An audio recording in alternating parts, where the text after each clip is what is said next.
அஸ்ஸலாமு அலைக்கும் வரஹ்மத்துல்லாஹி வபரகாத்துஹு. கணியத்திற்குரிய சகோதரர்களே, திருமறை குர்ஆனை எடுத்து நம்ம அலசி ஆராய்ந்து பார்த்தால் அதிலே சொல்லப்படக்கூடிய சில வசனங்கள் அழகாகவும் ஆச்சரியமாகவும் இருக்கும்.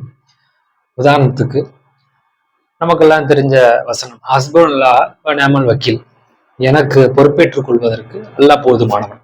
இது மூமின்கள் நமக்கு ஒரு பிரச்சனை வரக்கூடிய நேரத்துல எனக்கு அல்லாஹ் போதுமானவன், அல்லாஹ் இருக்கிறான், அவன் என்னை காப்பாற்றுவான்னு சொல்லுவோம். இது நாம் பிரச்சனையா இருக்க ஒரு நேரத்துல சொல்ல வேண்டியது.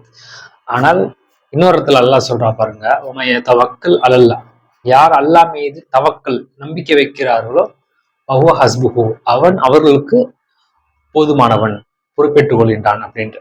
அப்ப கருத்து ஒண்ணுதான், நாம கஷ்டத்துல இருக்கும்போது அல்லாஹ் போதுமானன்னு சொல்லணும். ஆனா அல்லாஹ் என்ன சொல்றான், என் மேல நம்பிக்கை வச்சா நான் உனக்கு போதுமானவன், பொறுப்பேற்றுக் கொள்கிறேன் என்று இப்படியாக அல்லாஹ் ரப்பல் ஆலமீன் இதுல நமக்கு கேரண்டியா சொல்லக்கூடிய ஒரு விஷயம்.